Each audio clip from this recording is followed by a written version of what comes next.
Pasé la mañana repasando con esmero cada pliegue del chal azul celeste que Elías me regaló el año en que nació Javier.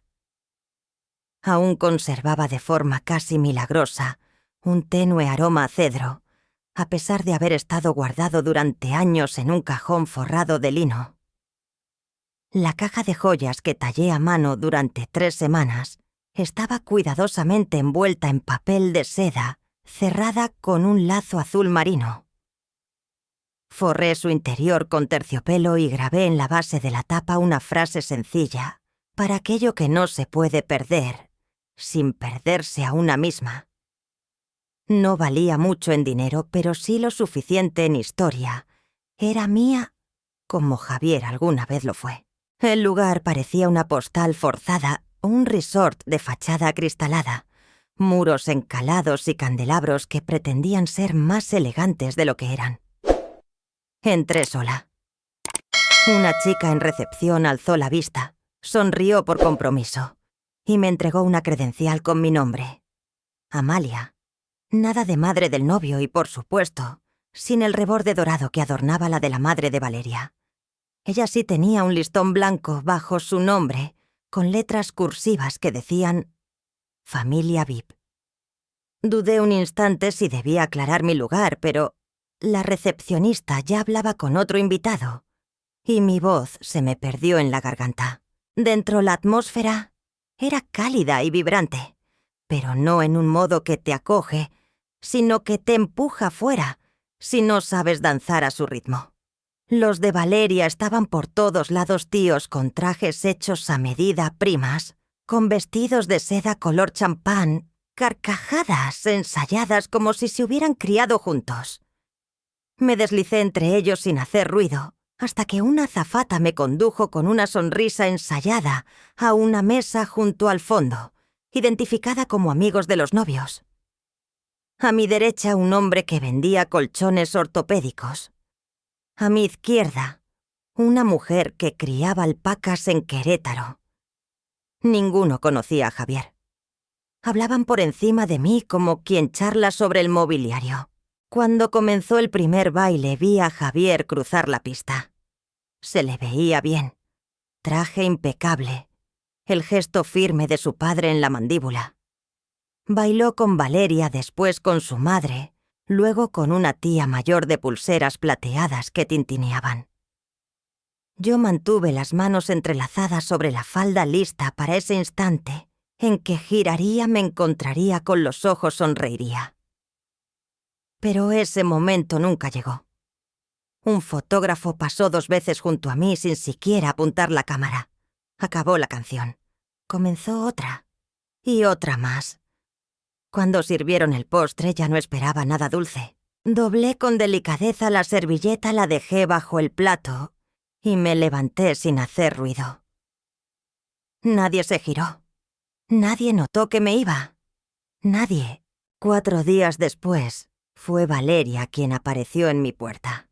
4 días después de la boda, Valeria apareció en mi puerta con una cajita de pastelería en las manos y un hombre que no logré identificar.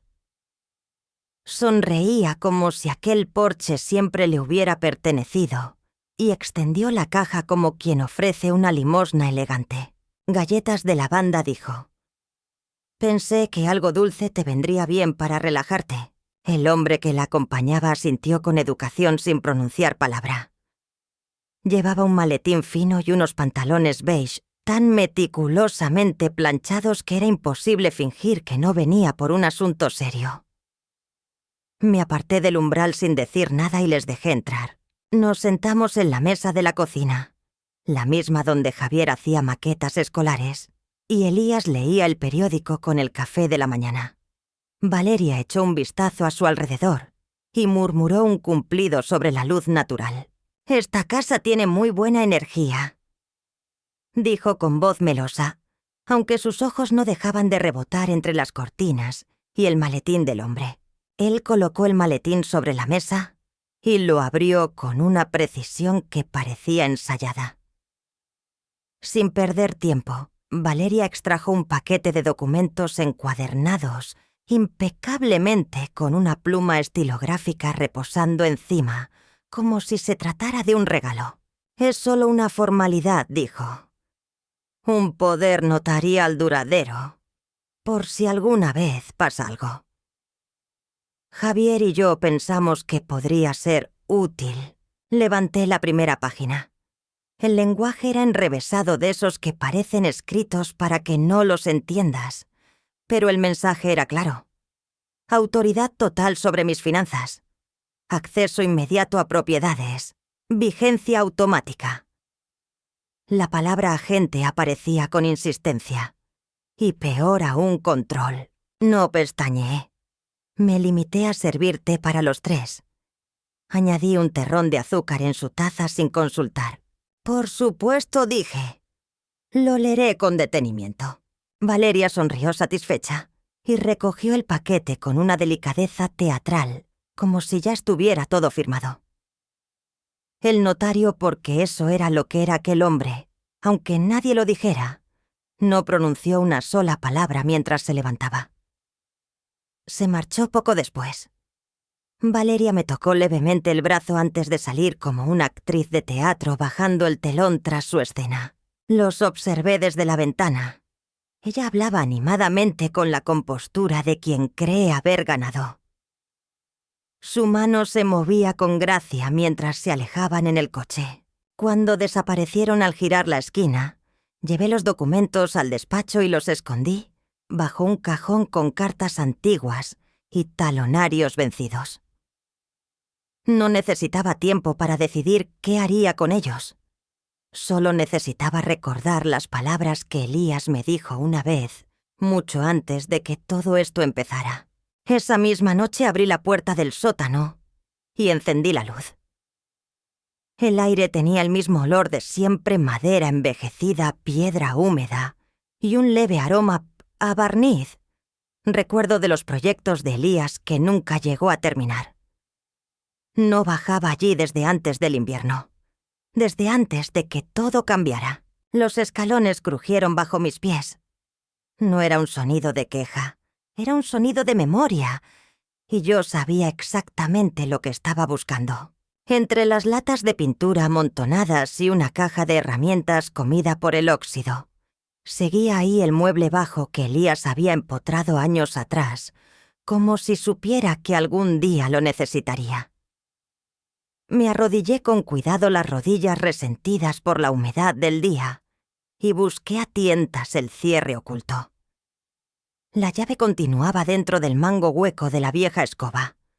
Siempre fue así, con él le fascinaban los escondites que nadie imaginaría. Giré la cerradura una vez. El candado cedió con una facilidad casi inquietante. La caja metálica, más pequeña de lo que recordaba, se apoyó en mi regazo. Le pasé la mano por encima apartando el polvo que se había posado como un velo del tiempo, y levanté la tapa. Dentro todo estaba ordenado con meticulosa obsesión: carpetas etiquetadas, pestañas de colores, que dividían registros financieros, escrituras de propiedades, y hasta una copia digitalizada de un fideicomiso de tierras en San Luis Potosí. Pero lo que me paralizó fue lo que yacía al fondo. Una carta dentro de un sobre sin adornos, solo mi nombre. Amalia, escrito con su caligrafía inconfundible. No necesité abrirlo para sentir su presencia. Me tembló el pecho antes que las manos. Desplegué el papel con lentitud. El mensaje era breve, seco, directo. Sé que jamás pedirás ayuda, ni siquiera cuando la necesites. Por eso lo preparé todo. Esto es tuyo, no nuestro. Y desde luego no de él. Solo tuyo. No le cuentes a Javier, no porque desconfíe, sino porque no sé en qué clase de hombre terminará siendo. Si alguna vez debes elegir entre la paz y la presión, elige siempre tu propia voz.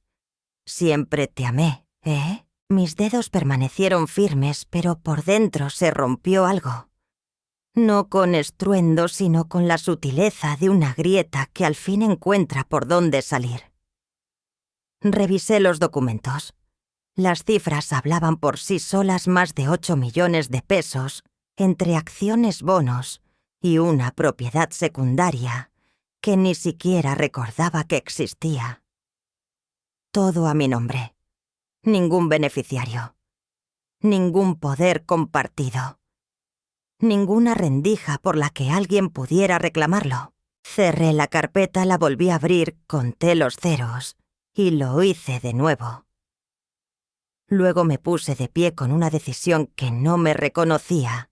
Llevé la caja a la planta de arriba y la coloqué bajo la lámpara de mi cuarto de costura. Allí la luz reveló que no era solo dinero lo que había heredado, sino una segunda oportunidad. A la mañana siguiente llamé al abogado de Elías. Más tarde salí al invernadero. El silencio dentro era casi reverencial. El vaho de mi respiración empañaba los cristales. Caminé entre las macetas como solía hacer, acariciando la tierra, tocando hojas que crecían sin pedir permiso. El lago al otro lado del cristal seguía inmóvil. Pero en mí se había roto el letargo. No era pánico lo que sentía. Era lucidez. Era como despertar después de años durmiendo con los ojos abiertos y por fin saber dónde estás. Sabía que ese momento llegaría y llevaba mucho tiempo preparándome para él. Después de comer marqué el número de Horacio Félix. Su voz sonaba envejecida aunque no vencida. Cuando mencioné el nombre de Elías, hizo un breve silencio. Me dijo que si llegaba a llamarlo algún día, significaría que estaba lista. Y yo lo estaba. 2 días después, nos vimos en su oficina ahora reconvertida en un garaje. Nada ostentoso, papeles apilados, polvo, suspendido en el aire, y ese inconfundible aroma a cuero antiguo de los archivos. Le entregué las carpetas que había rescatado del sótano. Las examinó con detenimiento, línea por línea, asintiendo en silencio. ¿Puedo construir algo a prueba de ellos?, preguntó. Queríamos algo discreto, hermético, que nadie pudiera husmear a menos que yo lo autorizara. Creamos un fideicomiso irrevocable totalmente privado. Las condiciones eran inflexibles. Cualquier intento de traspaso de control requeriría la aprobación escrita de 2 médicos independientes. Hasta entonces, el único acceso sería mío. Redireccioné todas las acciones, las cuentas bancarias, incluso las tierras de San Luis Potosí. Todo quedó resguardado bajo una entidad familiar inactiva que solo Elías y yo habíamos utilizado. Para ejecutora designé a Blanca. Nunca fuimos íntimas, pero era de fiar sin halagos, sin intereses ocultos. Siempre devolvía lo que se le prestaba y jamás formulaba preguntas cuya respuesta no pudiera hallar por sí sola. Cuando regresé a casa supe que cada fragmento del legado de Elías estaba ya a salvo. No lo hice por rabia, sino por lealtad. Porque el peso que él me confió no podía caer en manos que solo entendían de firmas y no de significado. Aquella noche, por primera vez, en meses, dormí en paz. El viento acariciaba los cristales como un viejo conocido que no necesita entrar. A la mañana siguiente me esperaba un sobre en la verja. Una semana más tarde llegó otro. Color crema, sin notario, sin aviso previo. Solo un papel doblado en tercios con la letra minuciosa de Valeria, escrita en una esquina, versión simplificada, solo para tu tranquilidad. Dentro el mismo poder notarial reescrito con lenguaje suave, sin sellos, sin amenazas aparentes. Pero el núcleo era idéntico: acceso inmediato, control absoluto, todo por si acaso. Esa misma tarde llamé al banco. No di nombres. Solo pregunté si se había solicitado alguna verificación de antecedentes, usando mis datos. La mujer que atendió tardó en contestar. Me pidió que esperara un momento. Cuando volvió a la línea, su voz temblaba ligeramente. Habían registrado una solicitud confidencial apenas 15 días antes del enlace. El nombre que figuraba era Valeria Guzmán Méndez. No fue un gesto impulsivo, sino un movimiento discreto pero completamente oficial. La investigación se había puesto en marcha incluso antes de que las promesas nupciales pudieran ser pronunciadas. Di las gracias al interlocutor, colgué con calma y dejé el sobre nuevamente sobre la encimera. No lo abrí. No lo taché. Tampoco escribí encima. Lo deslicé con suavidad en el cajón que hay bajo el calientapan, detrás de unos recibos de cortinas y una vieja declaración de la renta. Allí estaba bien, junto a las cosas que, aunque seguían existiendo, ya no requerían atención. Después me volví hacia la harina y los limones. Las galletas salieron con un punto de acidez más marcado que de costumbre. Rayé las cáscaras con demasiada vehemencia, permitiendo que el amargor atravesara la masa como quien no quiere, pero sí quiere. Envolví la mitad con papel encerado y la subí a la balda más alta de la despensa, esa que solo yo alcanzo. Las demás se enfriaban en la rejilla en un silencio limpio. Más tarde alisé los paños de cocina con precisión y volví a leer la lista de la compra, aunque no había añadido nada nuevo. La casa no se sentía tensa, sino suspendida como si aguardara que yo dijera en voz alta algo que ambas sabíamos desde hacía tiempo. Por la mañana redacté un mensaje. No era extenso, apenas una línea. Una invitación sencilla, brunch en casa. Sin excusas, sin motivo declarado. No incluí detalles ni justificación. Lo envié sin volver a leerlo. Luego abrí la caja de los escones y aparté 2 con esmero. Preparé la mesa para 3. Un mantel de lino blanco, mis tazas de té más finas y la mantequilla buena esa que solo saco cuando lo importante no se dice en voz alta. La dejé fuera el tiempo justo para que se pudiera untar sin esfuerzo. Los escones de romero ya se habían enfriado su aroma impregnando la cocina con esa fragancia entre nostálgica y elegante. Puse 2 en un platito pequeño. Dejé un tercero intocable dentro del horno como testigo. La tercera taza de té humeaba tranquila entre las otras 2. Llegaron puntuales con abrigos sin una arruga y sonrisas cuidadosamente templadas, como si nada hubiese ocurrido.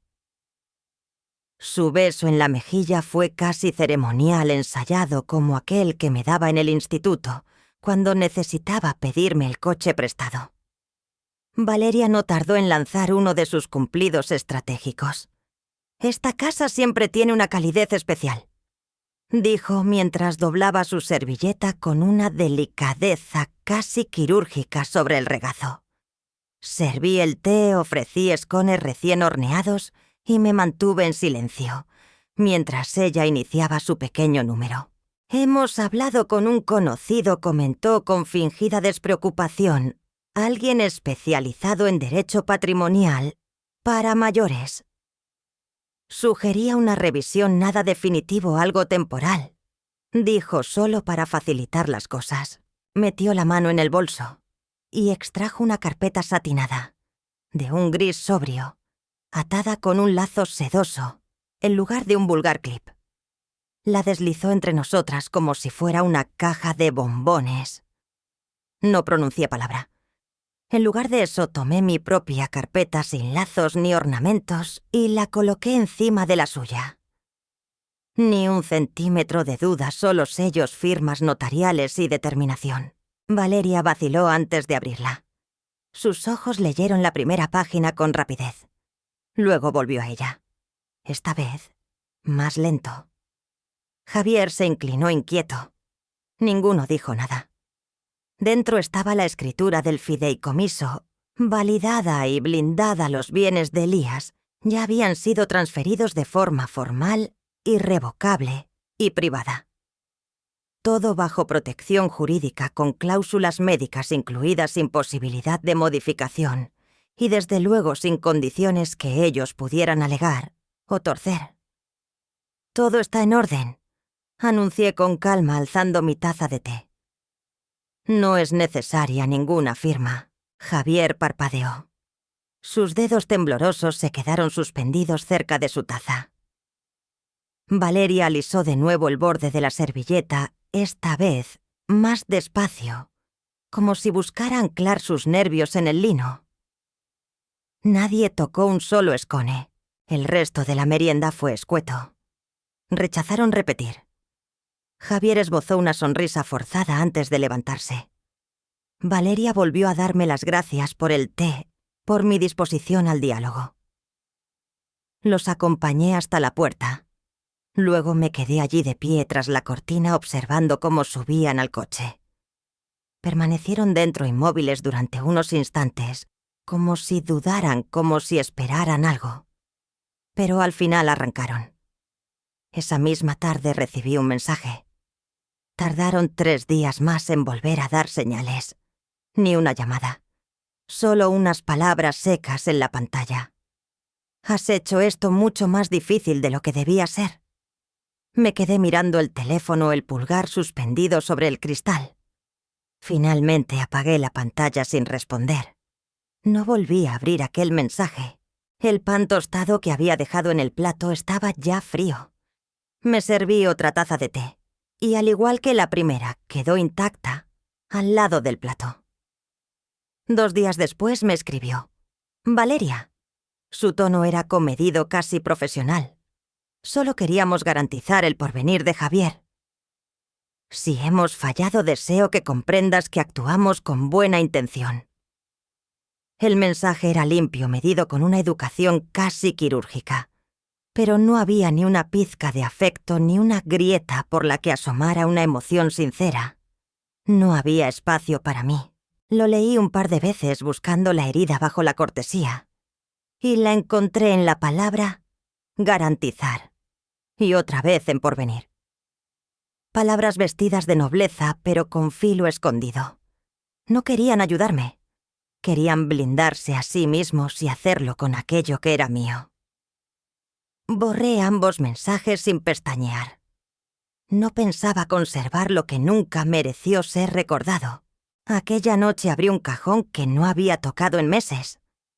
Dentro había postales de cumpleaños, una flor prensada de la graduación de Javier y una vieja memoria USB. La conecté al portátil que aún tenía en la esquina del cuarto de costura. Apareció un vídeo Javier con 10 años sentado en una fortaleza de mantas en el salón, con una linterna apuntando desde debajo de su barbilla.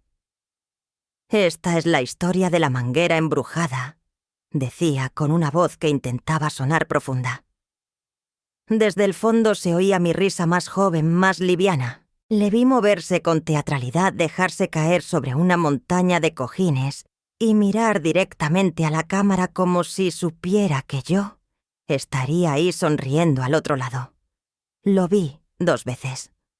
Luego cerré el portátil y guardé la memoria en el mismo cajón, como se guarda algo precioso que ya no duele pero sigue pesando. Aquella noche no respondí a ninguno de los dos. En silencio doblé los trapos de cocina, limpié la encimera 2 veces y apagué las luces una por una. No había rabia, no había revancha, solo una calma insondable. Solo más silencio. Por la mañana fui a la oficina de correos a recoger las llaves de mi nueva casa.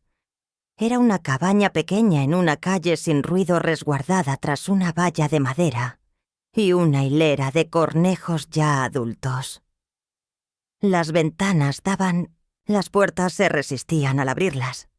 Las bisagras gruñían y las tablas del suelo suspiraban al paso, como si quisieran recordar los pasos que un día sostuvieron. Aquello me resultaba reconfortante. Nada aquí pretendía ser lo que no era. Desempaqué con calma trayendo solo lo indispensable la vieja tetera azul. Una foto de Elías enmarcada sonriendo junto al invernadero. La mecedora de mimbre que él me prometió aquel verano en que Javier se marchó a la universidad. Todo lo demás, lo innecesario y lo doloroso, lo dejé atrás. Las mañanas casi todas las dedicaba a caminar hasta la biblioteca del centro, unas pocas manzanas más allá de la antigua farmacia. No era por los libros, no del todo. Era por el silencio. por esa respiración compartida con otros que tampoco sentían la urgencia de llenar el aire con palabras. Detrás del edificio había un descampado sin nombre. Nadie lo cuidaba, nadie lo usaba. Lo llamábamos el rincón de atrás, sin cartel, sin verja, solo tierra apretada y malas hierbas que parecían haber renunciado a florecer. Una tarde, sin saber por qué, me puse a remover la tierra. No tenía un plan, solo el impulso sereno de hundir las manos en algo que no me pidiera explicaciones.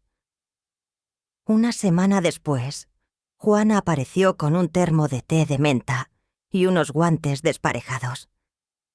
Margarita vino más tarde apoyándose en un bastón que solo sacaba cuando había testigos.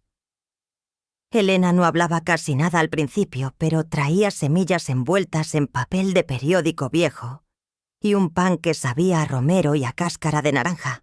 De los hijos, si hablábamos, era en clave meteorológica, más por el clima que dejaron que por el huracán en que se convirtieron. Plantamos tomates, luego albahaca y una hilera temblorosa de girasoles que dudábamos que resistiera el viento. No había normas ni jefas, solo un latido mudo, un compromiso tácito de volver y cavar. Regábamos más nuestras heridas que los propios brotes. Me sorprendí a mí misma tarareando mientras me sacudía la tierra de las rodillas. Un murmullo sin melodía ni rumbo, pero mío.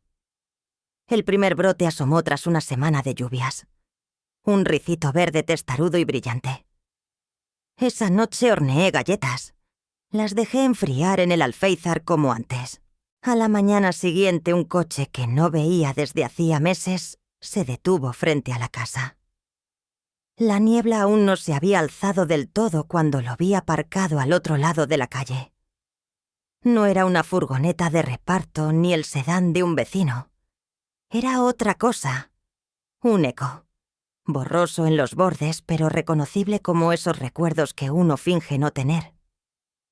Javier salió con lentitud, sin abrigo, con la capucha subida como un escudo contra el frío. Se le notaban los años, pero no solo en la cara, también en los hombros que ya no cargaban el mundo, sino la culpa. Se encorvaba hacia adentro como si aguardara un golpe que nunca terminaría de llegar. No llamó. Se sentó en los escalones del porche con las manos entrelazadas y los codos apoyados en las rodillas. Lo observé desde la ventana durante un largo rato sin moverme. Luego abrí la puerta y salí en silencio. Nos sentamos uno junto al otro con la madera fría crujiendo bajo nuestro peso. En su mano sostenía un sobre blanco, los bordes tan doblados que parecía haberlo girado 1000 veces. «Ahora entiendo lo que hice», dijo al fin. No lo comprendí entonces, pero ahora sí. Su voz no traía dramatismo, ni excusas, ni pena ensayada. Era llana, cruda. Esta vez asentí despacio, dejando que sus palabras se quedaran flotando en el aire, sin prisa, sin respuestas inmediatas. Al cabo de un rato hablé. «Te perdono», dije. Pero el perdón no es una llave que abra nada. Él miró el sobre, luego me miró a mí. «No vengo a pedir nada», murmuró. «Solo quería que supieras que lo entiendo, que sé lo que costó». No pregunté qué contenía aquel sobre. No lo toqué. Él lo dejó a mi lado, se incorporó y bajó los escalones con paso tranquilo. No le dije adiós. Cuando giró la esquina, recogí el sobre, lo llevé dentro y lo coloqué bajo el búho de cerámica del alféizar. No lo abrí. Aquella tarde volví al jardín detrás de la biblioteca. La albahaca había empezado a echar raíces y 2 girasoles asomaban tímidamente por la tierra húmeda. Me arrodillé junto a Juana y le tendí la palita. Esa noche escribí una carta. No era para Javier, tampoco para Elías. Era para alguien más. Horneé el pastel al caer la tarde, cuando la luz dorada acariciaba los azulejos viejos de la cocina. Solo una capa limón y semillas de amapola con un glaseado fino que vertí sin mirar, sin receta, como si mis manos aún recordaran sin que yo lo supiera. Mientras se enfriaba me senté en la mesa con una hoja de papel que llevaba años sin tocar. La alisé, destapé la pluma y empecé a escribir. No era una carta para Javier, ni para Elías. Era para la mujer que yo fui, la que sonreía cuando no debía, la que confundía amor con entrega ciega, la que cedía terreno una y otra vez para no romper la paz. No escribí mucho, solo lo suficiente para decirle: ya puedes dejar de contener la respiración. Le conté que el peso ya había sido llevado durante demasiado tiempo, que el silencio no es refugio, sino miedo disfrazado, que los límites no son muros sino puertas que uno cierra con decisión para poder dormir sin sobresaltos. Doblé la carta y la guardé entre las páginas de un libro inacabado, uno que ya no necesitaba terminar, porque hay historias que no piden un final, solo que las dejes ir. Después de cenar coloqué el pastel en un plato pequeño. Encendí una vela en el centro y apagué la luz del techo. No hubo música, ni aplausos. Solo el parpadeo sereno de la llama y el leve zumbido de la nevera al fondo. Frente al refrigerador cerré los ojos y lancé un deseo. No era por nadie en particular. No buscaba redención ni un regreso imposible. Anhelaba silencio. Una mañana sin necesidad de encender el móvil. Tardes compartidas con mujeres que no preguntaran qué se había extraviado. Deseaba una paz tan profunda que no hiciera falta nombrarla para saber la verdadera. Cuando abrí los ojos apagué la vela con un solo soplo. El silencio que vino después no pesaba como la soledad, sino que tenía el tacto suave de una victoria íntima. Algo por fin mío. Al amanecer, antes de que el cielo se tiñera de color, me levanté. Me enfundé el suéter y salí al jardín descalza. El rocío me heló los pies y la tierra húmeda me habló en susurros. Tomé la palita del alféizar y me arrodillé donde los girasoles comenzaban ya a buscar la luz.